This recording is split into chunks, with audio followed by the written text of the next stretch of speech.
Ibu, hoi, hoi, mau jadi istri yang soleha? Istri yang soleha itu suaminya betah di rumah.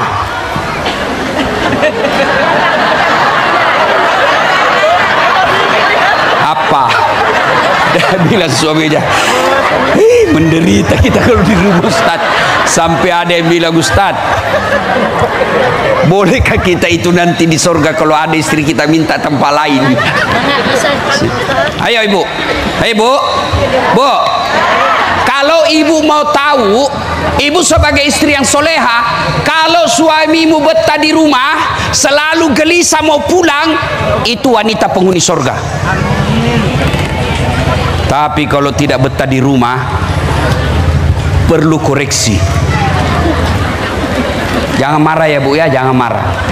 Ini tujuannya ceramah supaya ibu bawa pulang ada perubahan. Apalagi kalau ibu sudah 60 tahun ke atas, mau kemana ibu?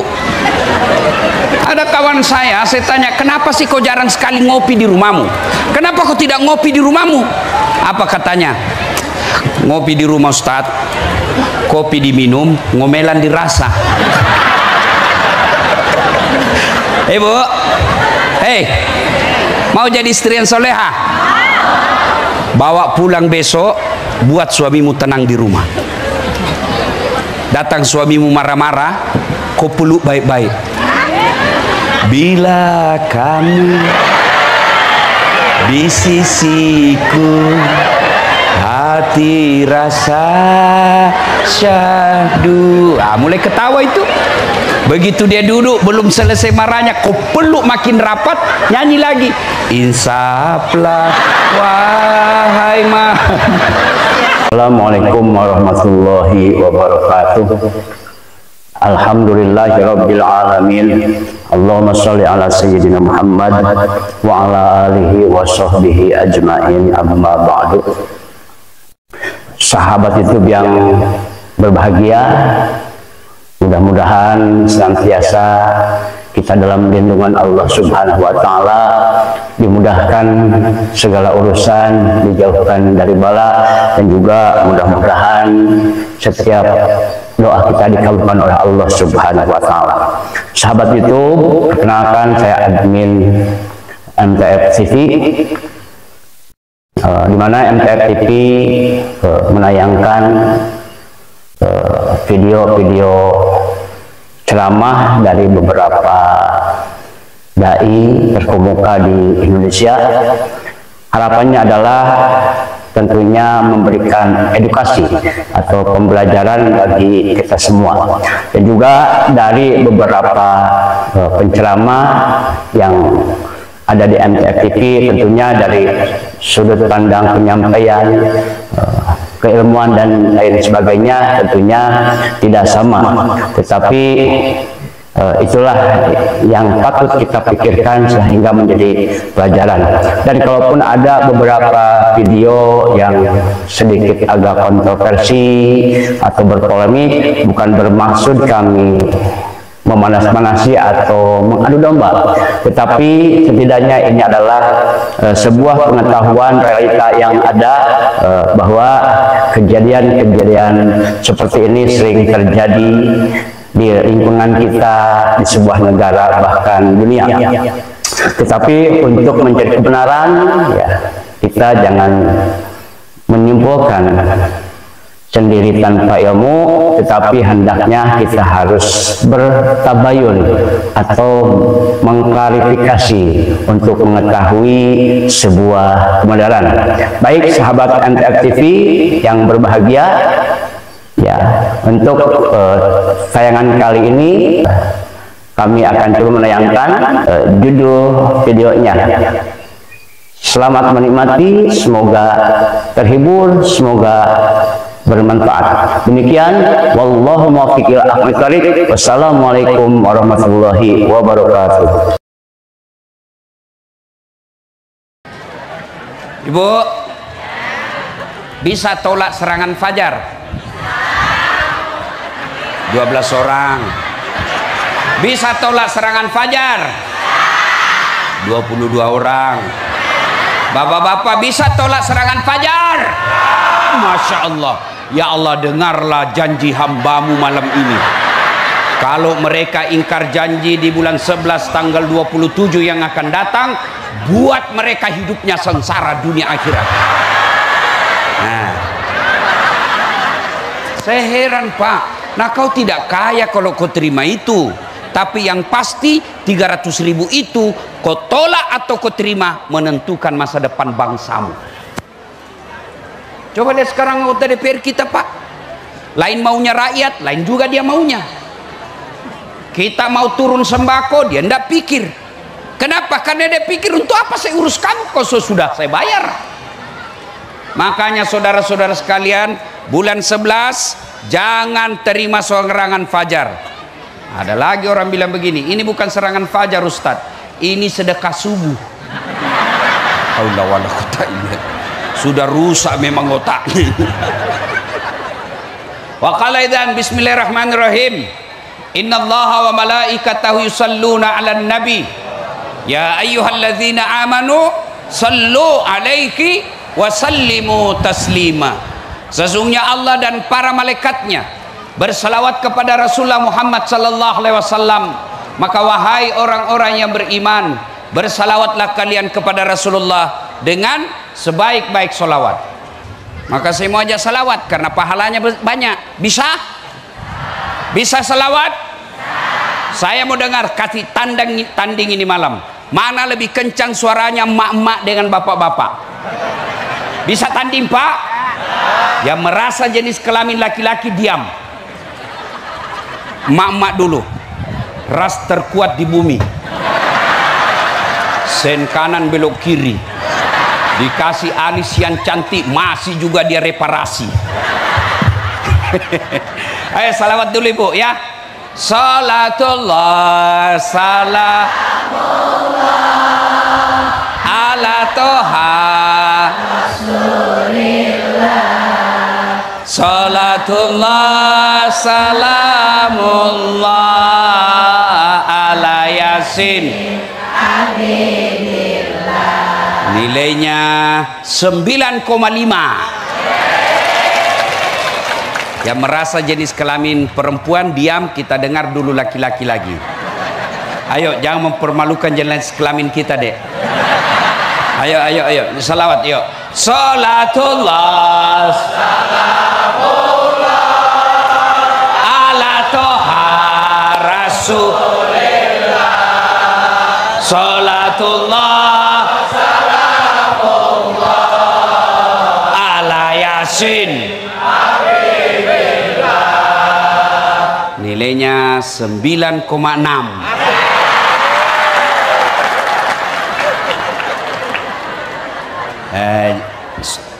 Kau diam semua. Kita dengar suaranya ini donatur kita yang di depan. Ini 7 orang ya. Kita dengar ya. Jangan diam. Kita dengar. Ayo Pak Jenderal. Bapak yang paling tinggi pangkat jenderal di sini Pak. Ayo. Salatul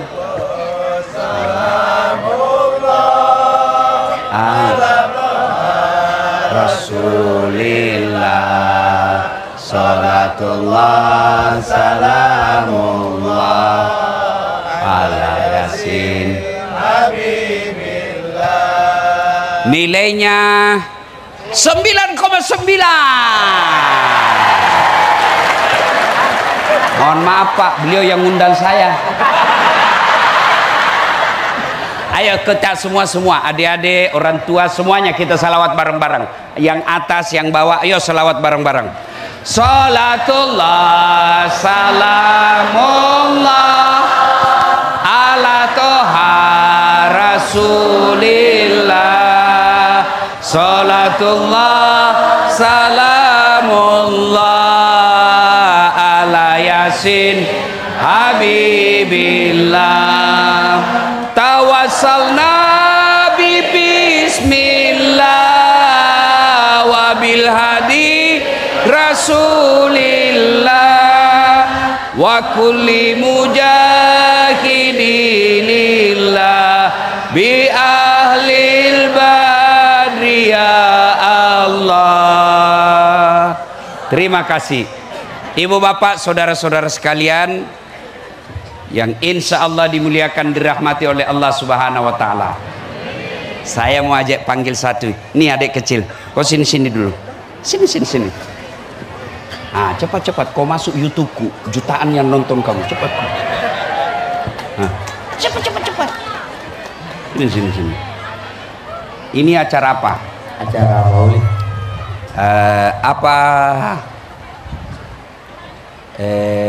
Hikmahnya apa judulnya? Peringatan maulid Nabi. Ya, terus Peringatan maulid Nabi Muhammad SAW. temanya. Meneladani Rasulullah SAW sebagai langkah konkret menuju kehidupan bahagia dunia akhirat. Oke, itu temanya toh? Nah. Mau kau duit? Betul. Nah, 100.000. Ini jangan didengar orang ya. Ini rahasia. Ini uang ustadz jauh lebih berkah daripada uang polisi. Tapi jangan kau kasih tahu orang ya. Jangan kasih dengar orang di dalam sini. Sekarang saya mau tanya supaya kau dapat 100.000. Siapa namanya Presiden Republik Indonesia? Jokowi. Oke. Siapa yang terpilih pemilu lalu? Prabowo. Siapa namanya anaknya Joko Widodo? Anaknya Jokowi. Jangan lihat kau. Siapa namanya anaknya Jokowi?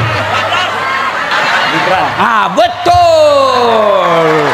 Oh, dapat hadiah ya. Ya, oke. Tunggu dulu. Ada pertanyaan berikut. Siapa anak terakhirnya Nabi? Hasan Hussein. Hah? Hasan Hussein. Oke, Hasan Hussein. Hari apa wafatnya Nabi? Hari Senin. Berapa anaknya Nabi? 7. Kemudian anak terakhirnya? Hasan Hussein. Oke. Berapa istrinya Nabi? Ada. Oke. Sudah. Ini sengaja gimmick namanya ini Pak. Ya. Bayangkan Jokowi dia tahu. Prabowo dia tahu. Anaknya Prabowo dia tahu. Sebelum Jokowi presiden, siapa lagi presiden kita? Nah, coba.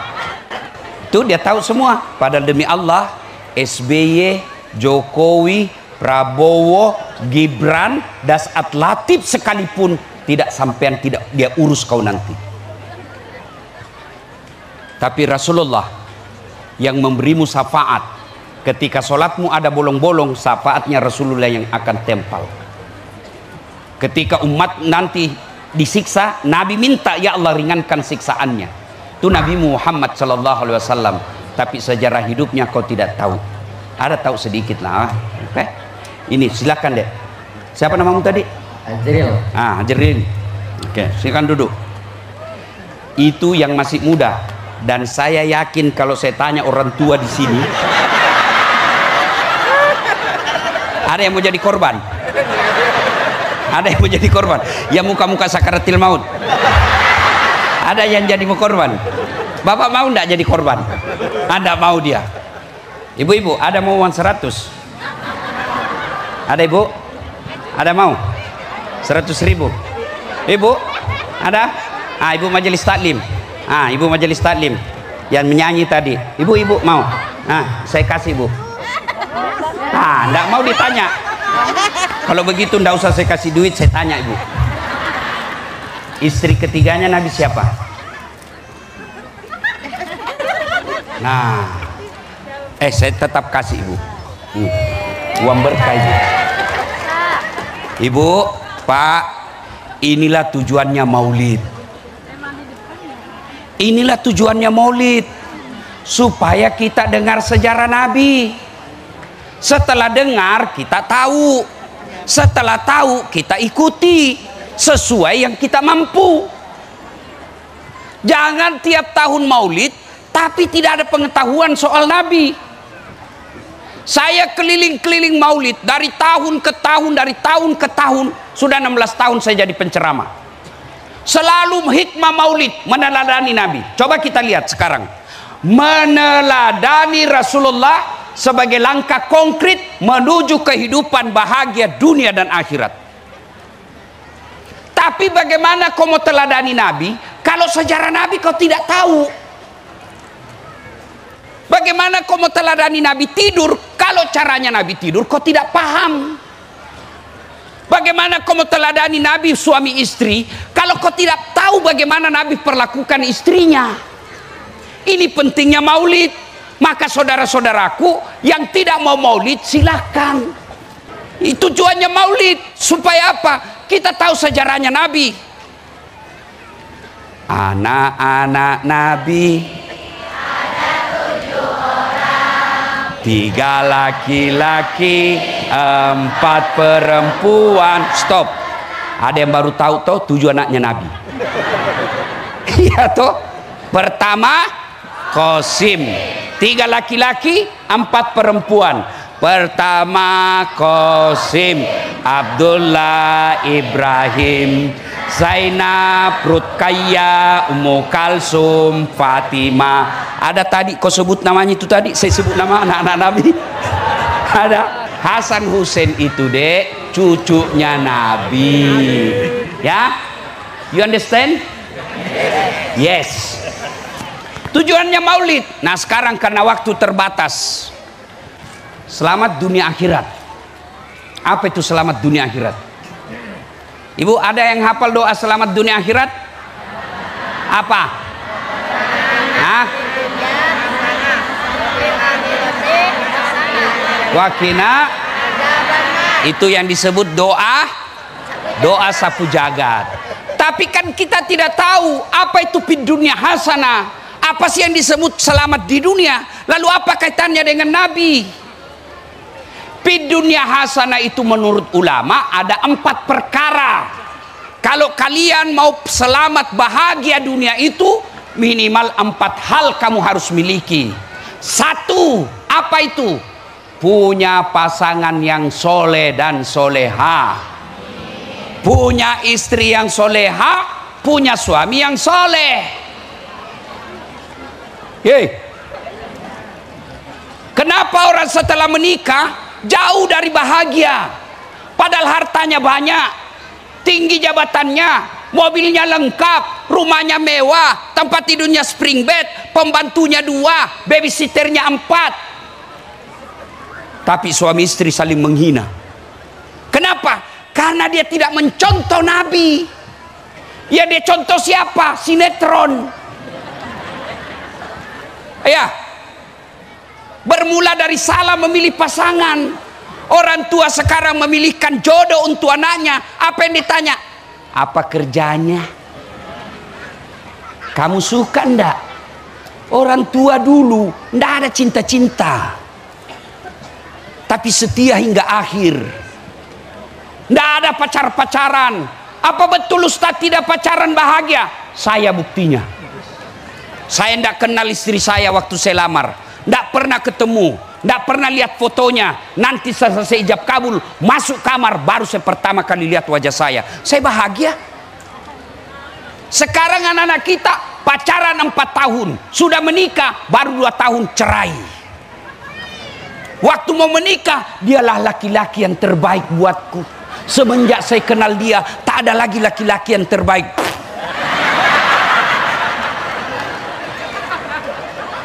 Kenapa? Dari salah dari dia pertama milih jodoh.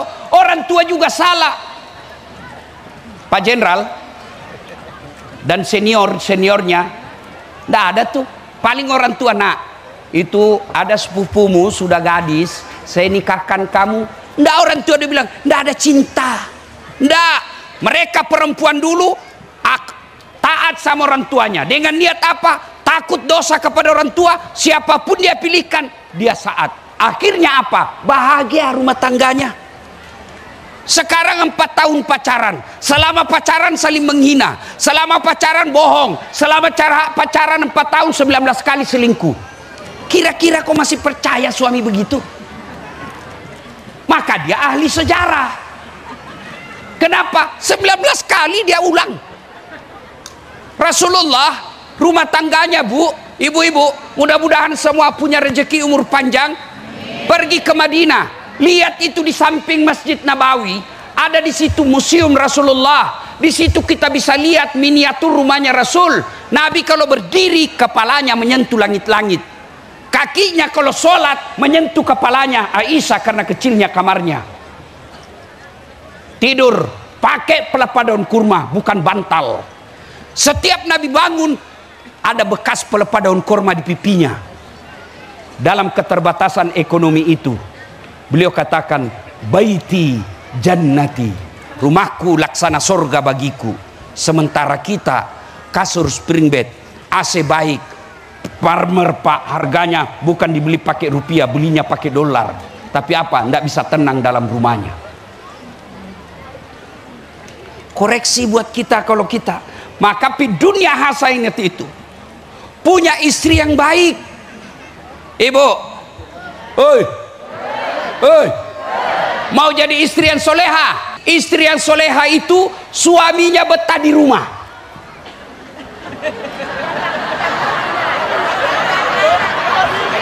Apa? Dia bilang suaminya, menderita kita kalau di rumah Ustaz. Sampai ada yang bilang, Ustaz, bolehkah kita itu nanti di surga kalau ada istri kita minta tempat lain? Ayo ibu, ayo bu, bu. Kalau ibu mau tahu, ibu sebagai istri yang soleha, kalau suamimu betah di rumah, selalu gelisah mau pulang, itu wanita penghuni surga. Tapi kalau tidak betah di rumah, perlu koreksi. Jangan marah ya bu ya, jangan marah. Ini tujuannya ceramah supaya ibu bawa pulang ada perubahan. Apalagi kalau ibu sudah 60 tahun ke atas, mau kemana ibu? Ada kawan saya tanya, kenapa sih kau jarang sekali ngopi di rumahmu? Kenapa kau tidak ngopi di rumahmu? Apa katanya? Ngopi di rumah Ustaz, kopi diminum, ngomelan dirasa. Bu, mau jadi istri yang soleha? Bawa pulang besok, buat suamimu tenang di rumah. Datang suamimu marah-marah, kau peluk baik-baik. Bila kamu di sisiku, hati rasa syahdu. Mulai ketawa itu. Begitu dia duduk, belum selesai marahnya, kau peluk makin rapat, nyanyi lagi. Insaflah wahai ya ibu ya, itu lagu-lagu dulu ya, ibu-ibu dulu, tidak ada majelis taklimnya, lagu-lagunya dakwah. Kalau lagu ibu-ibu sekarang apa? Cikampek, Tasikmalaya, aku capek gara-gara dia. Bleh. Apa kok dapat itu Cikampek? Bu, tahu berapa istrinya Nabi? Berapa? 11. Istri ketiganya Nabi, bu, namanya Aisyah. Ya, yuk. Dari 11 istri Nabi, yang paling dicintai Nabi namanya Khadijah. Sampai dalam Islam ada yang disebut tahun duka cita. Kenapa? Karena wafatnya Khadijah. Bu, apalagi bawaan Khadijah. Itu Khadijah, kalau datang suaminya dakwah, Khadijah sudah siap di rumahnya baskom. Ibu tahu baskom? Simpan baskom itu air hangat, datang Nabi duduk, masukkan kakinya Rasulullah, diurut-urut telapak kakinya. Hikmah maulid yang konkret. Malam ini, besok ibu beli baskom.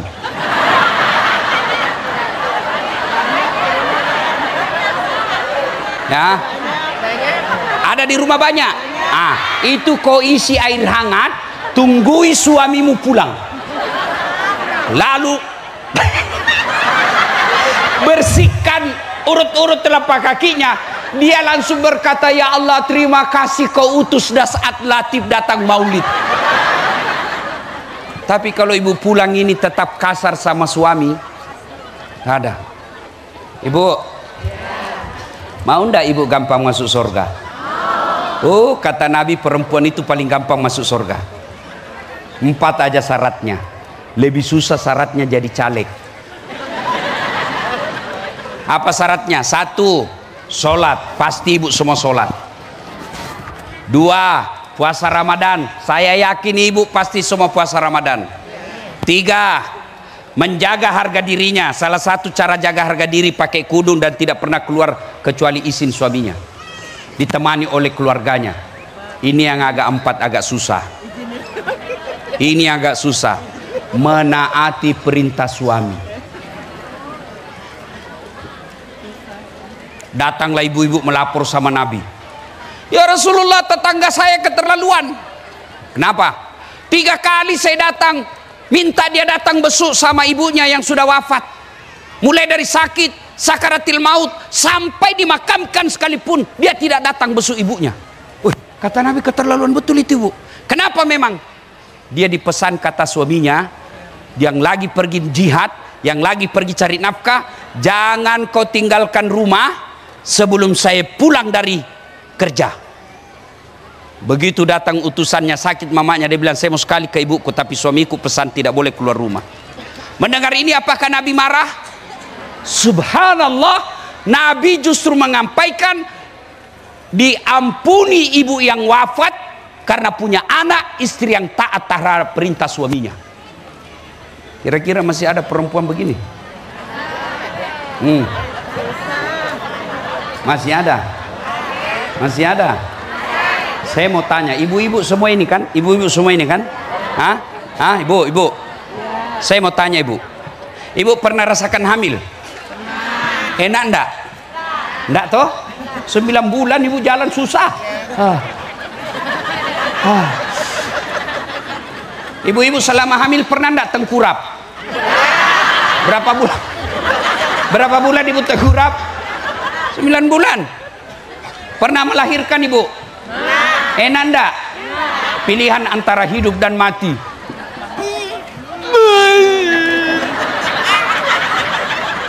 Ya, enggak mentang-mentang istri jenderal keluar kona.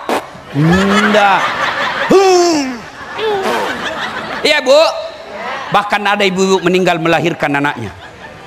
Yang ketiga, masih ingat waktu menyusui bu? Masih? Apalagi waktu tumbuh giginya.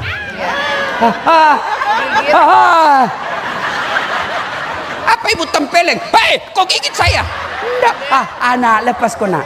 Sekarang saya tanya ibu, susah kan itu 3. Itulah sebabnya Nabi katakan ibumu. Kenapa? Karena 3 ini yang tidak bisa dipikul oleh laki-laki. Mengandung, melahirkan, menyusui. Iya. Sekarang tolong jawab. Bagi ibu-ibu yang mengharap surga, tolong jawab saya dengan jujur. Siapa yang mengandung ibumu? Siapa yang mengandung suamimu? Jawab dengan tegas. Siapa yang mengandung suamimu? Ibu. Siapa yang melahirkan suamimu? Ibu. Siapa yang menyusui suamimu? Ibu. Sekarang tolong jawab. Siapa yang terima gajinya suamimu? Nah, maka pantas ketika kau durhaka sama suamimu, kata Nabi, jangankan masuk surga, baunya surga kau tidak dapat. Ibu mau ndak mau gampang masuk surga, kata Nabi? Taati perintah suamimu. Cuma sekarang bisikan setan, dia lawan suaminya, lawan ke suamimu, sedikit aja gajinya, lawan suamimu. Itu jangan ketawa, saya serius ini. Untuk apa ibu datang maulid tiap tahun kalau tetap melawan suami? Itulah sebabnya Allah memberikan perlakuan khusus kepada perempuan. Kenapa? Karena perempuan ditanggung sama suami. Ibu, dengar baik-baik ibu, dengar baik-baik. Suamimu tidak sholat, ibu tidak tanggung dosanya. Suamimu berjudi, ibu tidak tanggung dosanya. Suamimu berzina, ibu tidak tanggung dosanya. Tapi ketika ibu tidak pakai kudung, ibu tidak sholat, ibu tidak puasa, ibu tukang gosip. Suaminya dulu dicari, mana ini suaminya ini? Itulah makna ayat ku ampusakum wa ahlikum nara. Ibu ditanggung di dunia juga. Apa maksudnya Ustaz? Malu itu suamimu kalau kau pulang kampung tidak pakai baju baru. Dia pikir itu suamimu bagaimana kau dibayarkan semua itu utang-utangmu. Dia pikir itu suamimu bagaimana kau pulang kampung pakai emas supaya kau tidak dihina sama saudaramu. Dia pikir kau suamimu dunia akhirat. Maka pantas istri yang durhaka kepada suaminya jauh dari sorga. Jangan marah ibu ya. Kalau kau marah tidak apa-apa, saya mau pulang juga nanti. Bapak-bapak,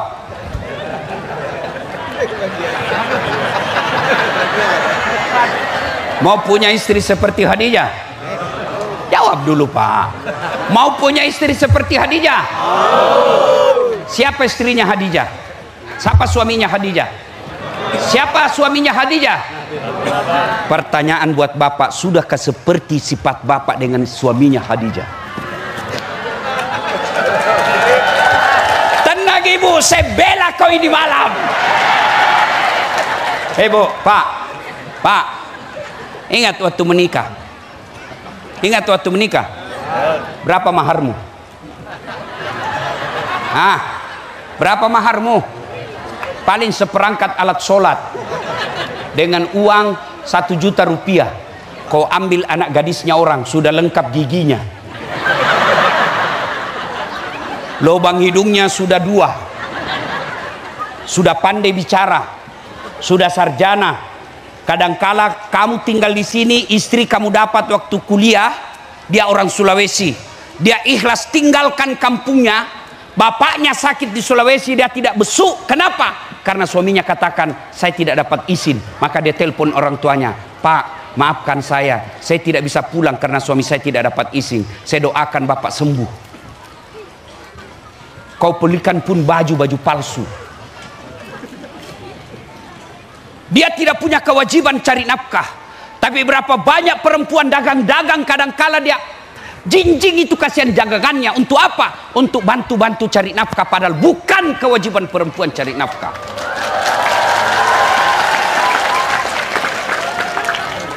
Tenang ibu, saya bela kau malam ini. Maka pantas, kata Nabi, bukan bagian dari umatku suami yang tidak tahu memuliakan istrinya. Bapak tahu itu Nabi berapa istrinya? 11. Tidak satu pun pernah mengatakan saya menyesal menikah dengan kau Muhammad. 11 istrinya. Bapak cuma 1. Apa kata istri dulu? Nyesal sih menikah sama kau. Sudah gajimu jelek, sifatmu pula jelek, mukamu juga jelek, baumu juga jelek. Apa? Masya Allah, Rasulullah Pak, tidak satupun istri beliau dia panggil namanya. Kalau beliau panggil istrinya Khadijah, tidak pernah dipanggil Khadijah sini dulu, tidak. Ya Ummul Mukminin, wahai ibunya orang Islam. Khadijah beliau panggil, Aisyah beliau panggil ya Khumairah, karena memang Siti Aisyah merah delima pipinya. Bapak bawa pulang ini, panggil istrimu dengan panggilan kasih sayang. Jangan terlalu jujur. Mentang-mentang istrimu hitam. Wah, ini sudah sentimen pribadi nih.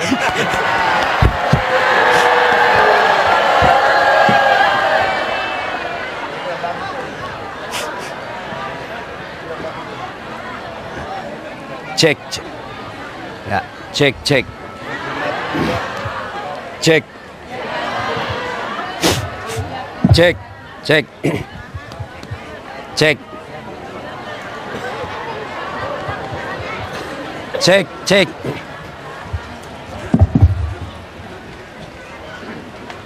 Ibu bapak, saudara-saudara sekalian, terutama ini kita kaum lelaki. Bapak pikir bapak yang hebat?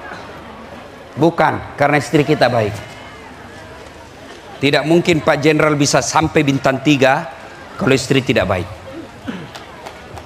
Saya ini bukan karena saya hebat Pak, tapi istri saya memberikan ketenangan jiwa kalau saya mau pergi ceramah.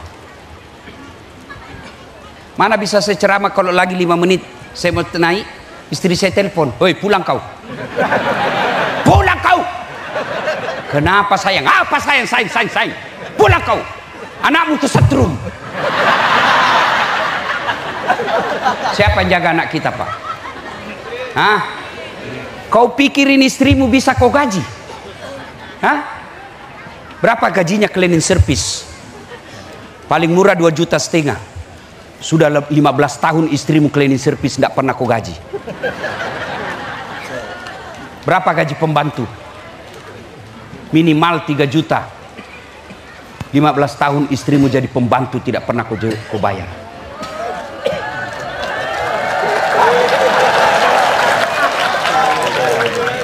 Hei, berapa gaji babysitter? 3 juta. 5 anakmu tidak pernah kau bayar gaji babysitternya. Maka muliakan istrimu. Muliakan istri. Saya tidak suka Ustaz. Kalau kau tidak suka, nasihati. Pasti kau yang gagal didik istrimu. Saya tidak senang Ustaz. Tukang gosip, malas sholat. Ceraikan baik-baik, bukan dengan memukulnya. Menurut konsep Quran, nasihati. Sudah nasihati baik-baik, agak keras suaramu sedikit.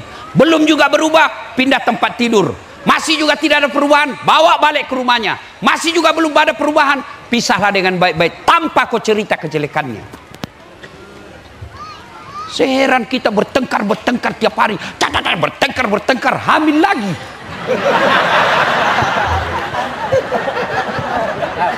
Hei, muliakan istri. Nabi itu Pak, romantisnya itu Nabi mandi junub dengan istrinya. Saya yakin Bapak tidak pernah mandi junub lagi sama istri. Saya waktu mau pengantin baru masih mandi junub.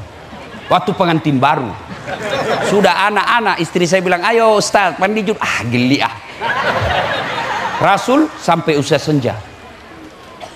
Nabi kalau minum bekas bibirnya Aisyah dia minum. Bapak praktekkan besok. Begitu Bapak minum bekas bibir, apa kau bilang? "Woi, bau betul mulutmu." Ya, karena waktu yang terbatas. Satu tadi mau sakinah, fid dunya hasanah. Satu punya pasangan yang baik. Jadi Bapak punya peluang. Selesai maulud ini, jadilah suami yang baik, jadilah istri yang soleha. Maka kau dapat sudah faktor pertama. Yang kedua, punya anak yang soleh, soleha. Bayangkan anak kita sekarang Pak. Wah, saya kalau lihat anak-anak Pak cerdas-cerdas Pak. Mau lihat anak-anak cerdas? Coba lihat dia kalau WhatsApp. Biar naik motor, dia bisa balas itu WhatsAppnya temannya. Cerdas anak-anak kita Pak. Komputer dia kuasai. Satu aja kurangnya, kurang ajar. Sopan tuh sama cowoknya. "Iya bang, terserah abang aja deh."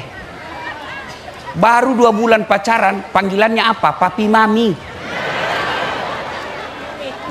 Hei Pak, apa sepenuhnya salah anak? 90% salahnya orang tua. Ibu-ibu yang punya anak gadis, nggak usah jawab. Mana anak gadismu sekarang? Mana? Dari 100 ibu-ibu yang ada, paling yang bawa anaknya 20 orang. Kenapa anakmu kalau ke Jakarta kau mampus bayar keluar uang? Ulang tahun anakmu kau mampu keluarin duit jutaan. Kenapa pengajian seperti ini kau tidak bisa bawa anakmu? Siapa yang mau nasihati? Kamu. Tidak mungkin, karena dia lihat kau aja tidak sholat. Maka mestinya bapak-bapak bawa anakmu ketika ada ceramah seperti ini. Kalau perlu sogok dia kasih duit. "Ayo nak, saya kasih kau 50.000, kita pergi maulid." Kenapa kau berani beli belikan motor padahal motornya dia pakai pacaran. Duitmu habis jutaan untuk kursus bahasa Inggris. Memangnya kalau kau mati nanti anakmu berdoa pakai bahasa Inggris? Oh my God, please help me my mother. Bleh.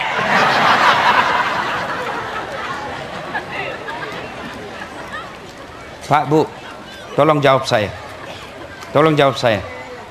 Bisa enggak anak sampean jadi anggota DPR enggak pernah caleg? Bisa? Enggak mungkin.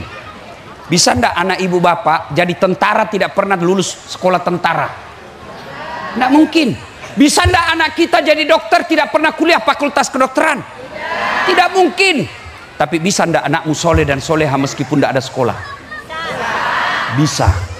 Mestinya menjadikan anak kita soleh dan soleha jauh lebih gampang daripada menjadikan anggota DPR. Saya lihat ibu saya dia jual kainnya untuk bisa sekolah anaknya. Dia jadi tukang cuci-cuci piring. Tapi apa dia bilang? Kalau saya tidak punya harta, suamiku tidak punya warisan, anakku saya urus, mudah-mudahan anakku nanti yang perbaiki hidupku. Alhamdulillah saya bikinkan masjid mewah, bapakku saya bikinkan masjid. Padahal dulu tidak ada orang mau lihat orang tua saya. Maka ibu-ibu, anak tuh kekayaan kita. Ngapain ibu awasi suamimu? Jangan ketawa, saya serius ini. Apalagi suamimu yang sudah pensiun. Kau awasi HP-nya, untuk apa kau jagai HP-nya? Nah kita lebih jaga HP daripada anak. Emang itu HP bisa ngajak kamu masuk neraka. Kau lawan kau suamimu, kenapa ada ini lope-lope? Ini namanya WhatsApp salah kirim. Kau maki-maki suamimu, ngapain kau jagai HP-nya? Lebih anakmu kau jaga. Supaya apa? Kalau kau orang hina kau sekarang, kau berdoa anakmu soleh dan soleha, dia yang angkat kamu derajatmu, dia bawa kamu pergi haji dengan suamimu. Anak diurus, Pak. Kenapa orang setiap ketemu bertahun-tahun berpisah, dia tidak tanya berapa uangmu? Apa yang dia tanya? Anak.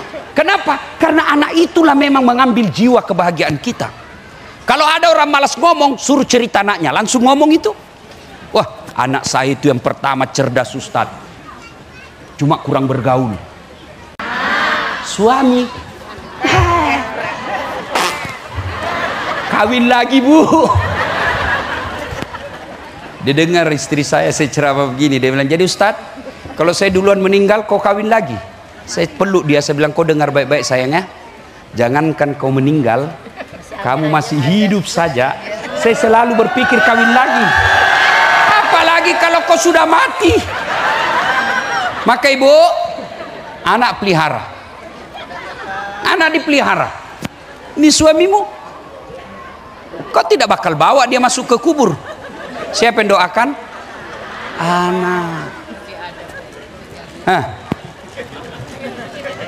3, karena waktu terbatas. Bu, sudah jam 10. Nah, yang ketiga, punya sahabat yang baik. Ibu-ibu tahu kulit kambing? Tahu kulit kambing, Bu? Ya, mau ndak ibu cium kulit kambing? Tapi coba kalau dia bersama Al-Quran, dia jadi sampul Quran, ibu cium kan? Mau dipakai, baru dibuka, sudah dipakai dicium lagi, simpan di atas tinggi. Kulit kambing disimpan tinggi. Kenapa? Karena dia bersama Quran.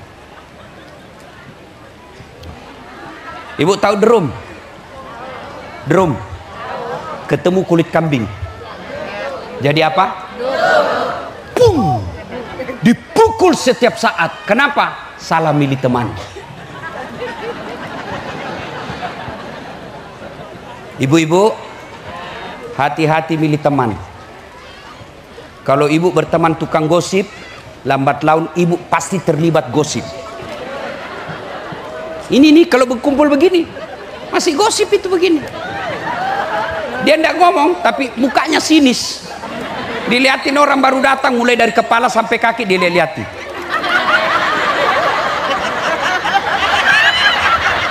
Dia tidak ngomong, tapi sini situ mukanya.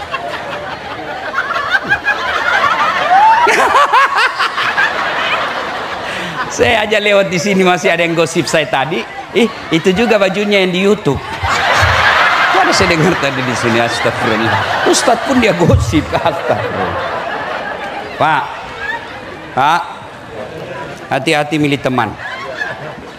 Adik-adik, hati-hati milih teman. Ada orang tadi remaja masjid, ada orang tadi anak pondok. Begitu keluar berteman dengan orang yang tidak sholat, lambat laun kau tidak akan sholat.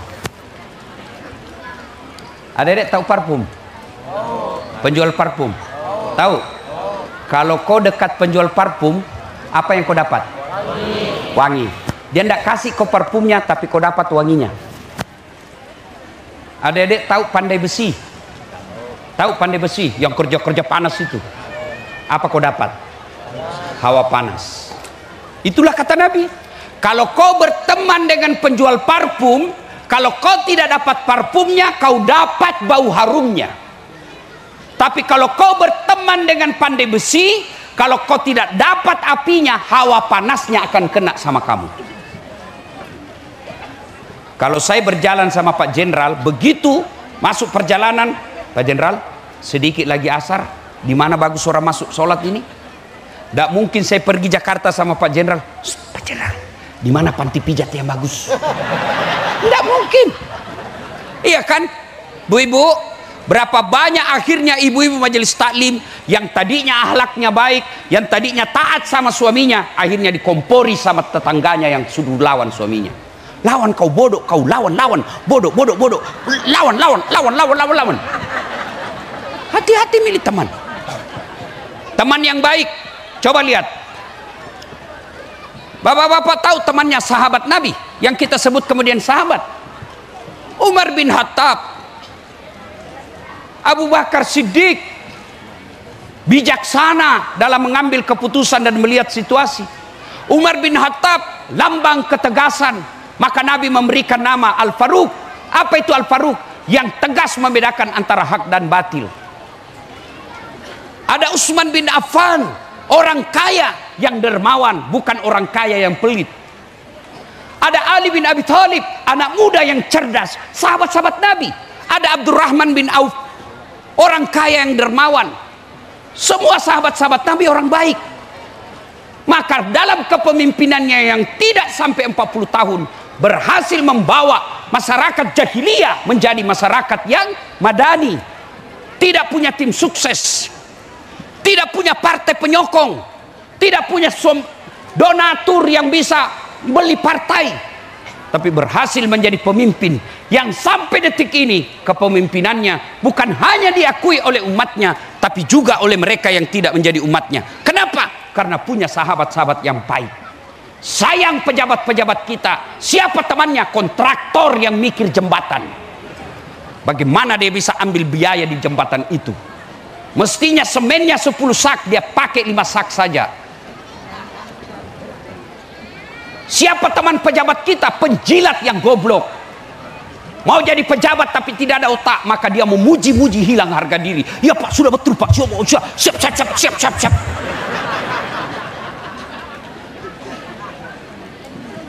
Orang yang baik di dunia hasanah punya teman yang baik.